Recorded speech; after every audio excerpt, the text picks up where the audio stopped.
UP के चुनावी माहौल को देखकर इस वक्त साफ लग रहा है कि लड़ाई हर मिनट में बड़े युद्ध में तब्दील होती जा रही है। सियासी हमले की चुभन ऐसी है कि विरोधी फौरन तिलमिला जा रहे हैं।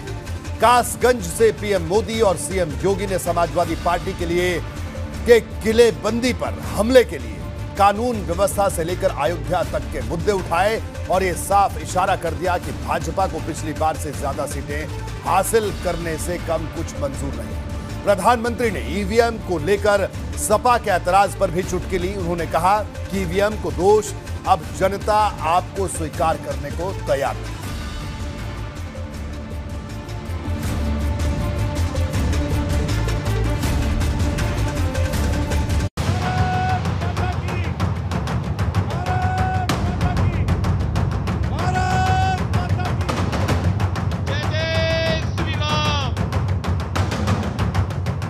पश्चिमी यूपी में प्रचार की तूफानी आंधी चल रही है। हर वो चुभने वाले हमले किए जा रहे हैं जिससे विपक्षी खेमे में खलबली मचाई जा सके और अपने समर्थकों का जोश आसमान पर पहुंचाया जा सके। जरा कासगंज में प्रधानमंत्री मोदी की रैली की ये तस्वीरें देखिए।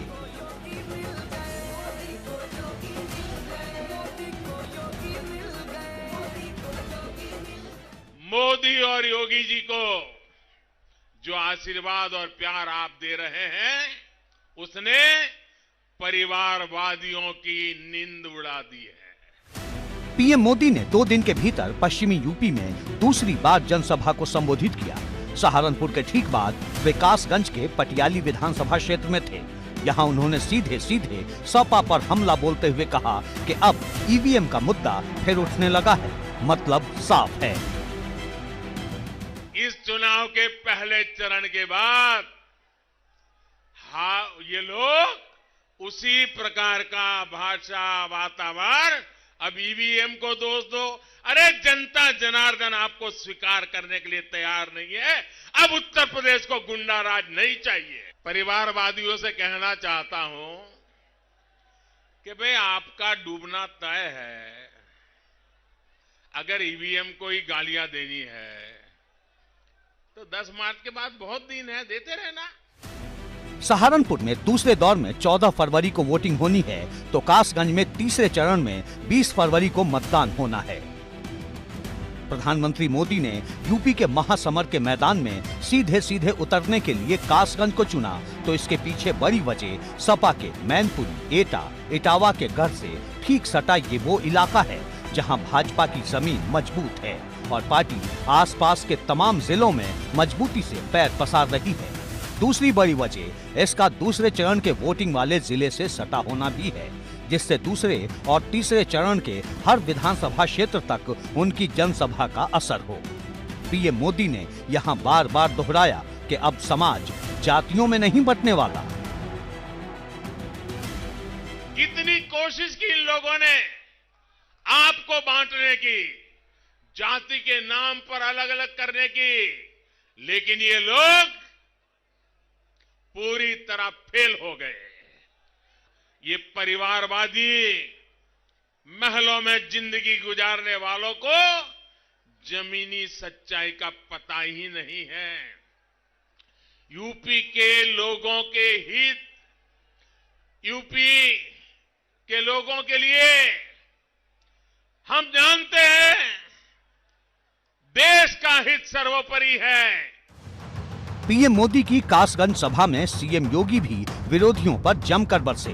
उन्होंने कहा कि ये वो इलाका है जहां सपा के राज में अपराधियों का खौफ हर जगह था, लेकिन अब भाजपा सरकार ने हालात पूरी तरह बदल दिए हैं।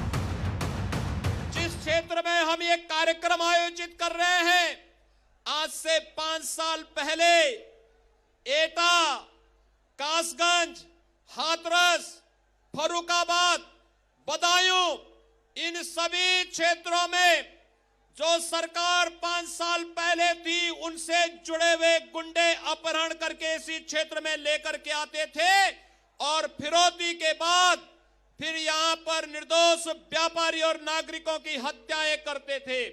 आज इसी क्षेत्र में आपराधिक आग को बुझाने के लिए फायर टेंडर की स्थापना भी यहां पर हो गई है। कासगंज के मैदान में सीएम योगी ने राम मंदिर का मुद्दा उठाया तो काशी से लेकर मथुरा और आसपास के धार्मिक महत्व के क्षेत्र के विकास का बार बार जिक्र किया। आज आस्था का भी सम्मान करने का कार्य हो रहा है। सोरो को तीर्थ स्थल के रूप में विकास करने का कार्य हो। ब्रज तीर्थ विकास परिषद के माध्यम से मथुरा, वृंदावन, गोकुल, बलदेव, नंदगांव, बरसाना, इन सभी क्षेत्रों के विकास का हो। अयोध्या में दुनिया की सुंदरतम नगरी के रूप में स्थापित करने और अयोध्या को श्री राम जन्मभूमि, भगवान राम के भव्य मंदिर के निर्माण के कार्यक्रम को मजबूती के साथ आगे बढ़ाने का कार्य हो, या फिर काशी विश्वनाथ धाम के रूप में देश और दुनिया को एक भव्य धाम कैसे बना करके दिया जाना चाहिए, यह आदरणीय प्रधानमंत्री जी के मार्गदर्शन में डबल इंजन की सरकार ने कार्य किया है। सीएम योगी ने शाम को बरेली में रोड शो के जरिए भाजपा कार्यकर्ताओं का जोश बढ़ाया। बरेली में दूसरे दौर में मतदान होना है। एबीपी गंगा के लिए ब्यूरो रिपोर्ट।